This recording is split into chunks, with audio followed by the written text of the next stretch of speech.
皆さんおはようございます。အခုမေကွန်ဟောင်းလေးတွေကိုဝါဒချင်းနဲ့အတူတူဆက်ပြီးရင်ဖြည့်ကြည့်ကြမယ်နော်။ဟာရီရီယိုကဟိဆွေယောနာဥကျကုဆာမတို့အီဝါရဲမက်စ်ကဟာရီရီယိုဆိုတာကအထုကယူစိုက်ပြရတဲ့သူမျိုးကိုပြောတာ။ဟာရီရီယိုကဟိဆွေယောနာဥကျကုဆာမအထုကယူစိုက်ပေးမှုကိုလိုအပ်တဲ့ဧည့်သည်လို့ပြောမယ်ဆိုလို့ရှိရင်ဒေါနာဥကျကုဆာမဒက်စ်ကဘယ်လိုမျိုးဧည့်သည်မျိုးကိုပြောတာလဲဆိုပြီးတော့မေကွန်ကမိထားတာပေါ့နော်။ဒီမှာအဖြေက ABCD ဆိုပြီးတော့မှ၄ခုပေးထားတယ်ပေါ့နော်ပထမဆုံး A ကစန်ကျူးဆိုင်တဲ့ဂန်ဂီနာဥကျကုဆာမအသက်30ချီပြီးတော့မှကျမ်းမာတဲ့ဧည့်သည်ပေါ့နော်ကျမ်းမာတဲ့ဧည့်သည်ဆိုမှတော့အထုကျူးဆိုင်ကြမလို့ဘူးပေါ့နော်အဲ့တော့ A ကမဖြစ်နိုင်တော့ဘူး B ကိုဆက်ကြည့်မယ် B ကကြတော့စန်ကျူးဆိုင်တဲ့ဂျောစီနိုဥကျကုဆာမအသက်30ရှိတဲ့ဧည့်သည်မိတ်ကလေးပေါ့နော်မိတ်ကလေးဧည့်သည်ဖြစ်ုံနဲ့အထုကျူးဆိုင်စရာမလို့နောက်တစ်ခု C ကကြတော့စန်ကျူးဆိုင်တဲ့ခရမာဝွန်တမ်ဆူရူဥကျကုဆာမအသက်30ရှိပြီးတော့မှကားမောင်းလာတဲ့ဧည့်သည်ကားမောင်းလာရုံနဲ့လည်းပဲဂယုဆိုင်စရာမလိုဘူးပေါ့နော်ဒါကြောင့်မလို့စီကလည်းမဖြစ်နိုင်ဘူးဒီကကြတော့စန်ကျူဆိုင်တဲ့ခရမာအီဆူရှီယောဆူရူဥကျကုဆာမအသက်30အရွယ်ရှိပြီးတော့ခရမာအီဆူဆိုတာဝိရှဲကိုပြောတာဝိရှဲကိုအသုံးပြုတဲ့ဧည့်သည်ဝိရှဲကိုအသုံးပြုထားတဲ့ဧည့်သည်ဆိုမှတော့ဂယုဆိုင်ပြရမယ်အထုဂယုဆိုင်ပြရမယ်ဧည့်သည်တွေမှာပါတယ်ပေါ့နော်ဒါကြောင့်မလို့အဖြေမှန်က D ဖြစ်ပါတယ်နောက်ထပ်မေးခွန်းတစ်ခုကဗီတာမင် B1 ကဟိုဖုဒဗီတာမင် B1 ကျွဲဝတဲ့ဗိုတာနီကူနိုဘူးဤဝဝတ်သားရဲ့အစိပ်ပိုင်းတွေထဲကမှဗီတာမင် B1 ကျွဲဝတဲ့အီစီခါရာယွန်းမတဲ့အဖြေတစ်ကနေလေးအတိအာဒဲရူဘူးယိုအဲ့တဲ့နဲ့ခူရာဆိုင်ကိုက်ညီတဲ့အရာကိုရေးချက်ပေးပါဆိုပြီးတော့မေးထားတာပေါ့နော်ဒီလိုမျိုးမေးခွန်းတွေကြတော့စာရနေရင်ဖြေနိုင်ပါတယ်အဖြေမှန်က D ဖြစ်ပါတယ်နောက်ထပ်မေးခွန်းတစ်ပုဒ်ကဟိုနယ်စုကီနိုမူနိုဝါစူပင်အာရီပူတိုယူဟိုနယ်စုကီအယိုးပါတဲ့စူပင်အာရီပူလို့ခေါ်တဲ့အာကာမီတိုရှိဘုကဆိုနီနာတဲ့အီရူတခုရှောမိုတဲရူပူတာနီကူနိုဘူယိုအဲ့တဲ့ခုတာဆိုင်အနီရောင်အသားနဲ့အစီတက်တူတရာချင်းတွေရှိနေတဲ့ထူးခြားချက်တွေပါနေတဲ့ဝတ်သားရဲ့အစိပ်ပိုင်းကိုရေးချက်ပေးပါဆိုပြီးတော့မေးထားတာပေါ့နော်သူ့ရဲ့မေးခွန်းလေးကစူပင်အာရီပူလို့ခေါ်တဲ့အစိပ်ပိုင်းကိုရေးချက်ခိုင်းတာပေါ့နော်ရေလေးကိုပေးထားတဲ့မူမူရဲ့စိုးတုမူမူရဲ့ဘာရရဲ့ကာတာဘာရရဲ့အဖြေမှန်က C ဖြစ်ပါတယ်။နောက်ထပ်မေးခွန်းတစ်ခုကခေါ်ရာဂမ်ကဟိုဖူနီပူမာရဲတဲ့ဤတို့ကောလာဂျင်တွေအများကြီးကျွဲဝစွာပါဝင်နေတဲ့ဒိုကူရှော့ဂယူနီကူထဲမှာကောလာဂျင်တွေအများကြီးပါဝင်နေတဲ့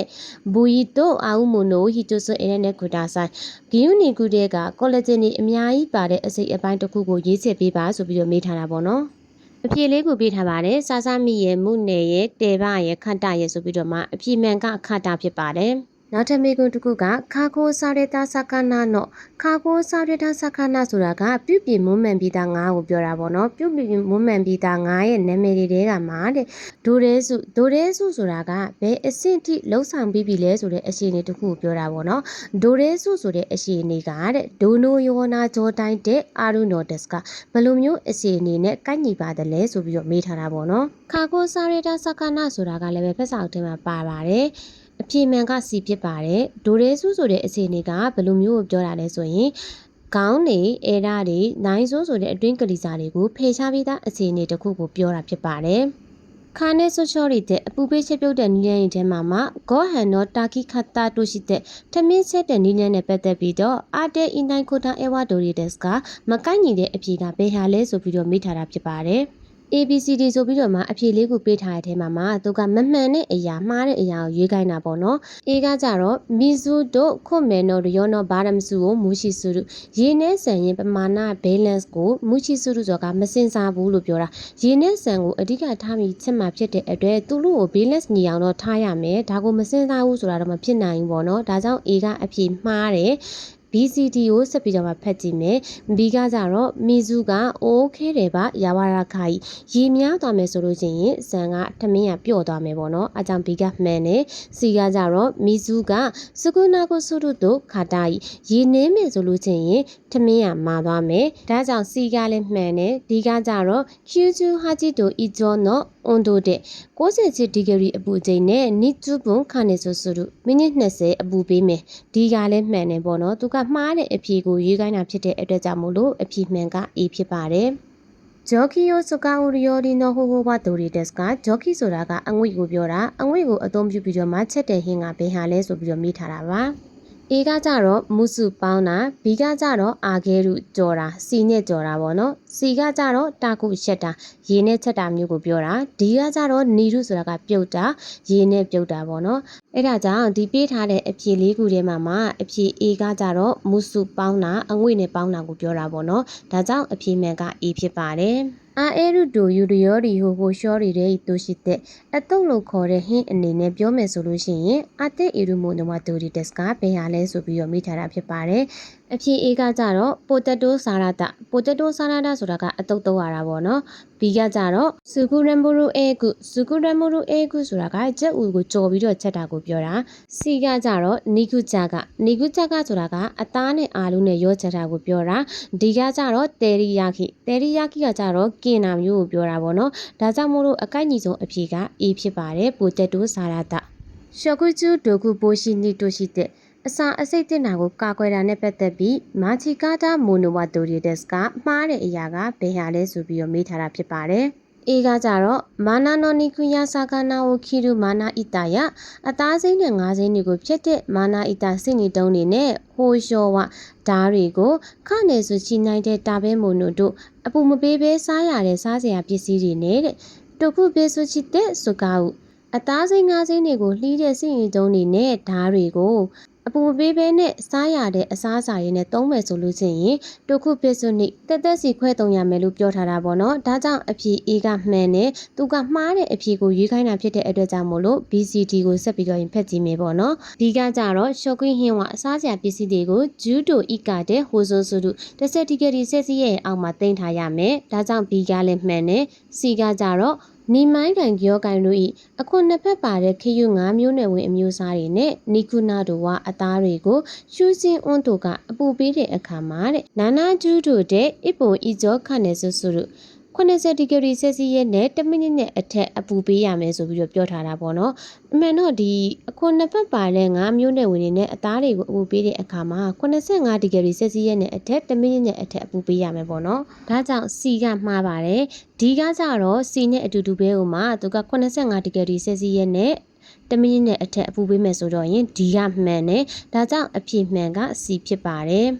်ဟာဂေချီဂျီချင်းကဟာဆေချီမရှိတာပြင်းထန်တဲ့ငလျင်ဖြစ်ပေါ်လာတဲ့ ECBM မအန်နီယာရုပက်ကီကိုတဝနိုင်ဒက်စ်ကအရင်ဆုံးလောက်ရမယ့်အရာကဘယ်ဟာလဲဆိုပြီးတော့မေးထားတာပေါ့နော်တာရာချီကိုတာရဲကိုဟီချိုဆွန်အေရန်တဲ့ကိုတာဆိုင်အပြည့်မှန်တစ်ခုကိုရေးရှင်းပေးပါအေကကြတော့ရှူအင်းနောဂျိုခီယိုကိုခါကူနင်းရှိမက်ပတ်ဝန်းကျင်အနေအထားကိုခါကူနင်းလုပ်မယ်စစ်ဆေးမယ်ပြင်းထန်တဲ့ငလျင်တစ်ခုဖြစ်လာပြီဆိုလို့ရှိရင်အရင်ဆုံးလောက်ရမှာကကိုယ့်ကိုအရင်ဆုံးကာကွယ်ပြီးရမှာပတ်ဝန်းကျင်အနေအထားကိုစစ်ဆေးရမယ်ပေါ့နော်ဒါကြောင့်အဖြစ် A ကမှားတယ် B ကကြတော့အိုခီယာကိုဆာမကိုဟီနန်ရှိမက်ဒီဧည့်သည်တွေကိုထွက်ပြေးခိုင်းမယ်ပေါ့နော် B ကလည်းမှားတယ် C ကကြတော့ဂျီဘွန်နိုအန်ဆန်ကိုခါကူကိုရှိမက်ကိုယ့်ကိုကာကွယ်ရမယ်ပြင်းထန်တဲ့ငလျင်တစ်ခုဖြစ်လာပြီဆိုလို့ချင်းအရင်ဆုံးကိုယ့်ကိုကာကွယ်ရမယ်ဆိုတဲ့အချက်ကအမှန်ဆုံးဖြစ်ပါတယ်။ဒါပေမဲ့ဒီကိုဆက်ပြီးရဖက်ကြည့်မယ်။အိုကီယာကိုဆာမနိုမိုနိုအန်ဆန်ကိုခါကူကိုရှိမက်ဒီဧည့်သည်တွေရဲ့ပစ္စည်းတွေရဲ့လုံခြုံစိတ်ချမှုကိုခါကူကိုရှိမက်ထိမ့်သိမ့်မယ်ကာကွယ်မယ်ဆိုတဲ့အချက်ကတော့မှားတယ်ပေါ့နော်။ဒါကြောင့်မို့လို့အဖြစ်မှန်က C ဖြစ်ပါတယ်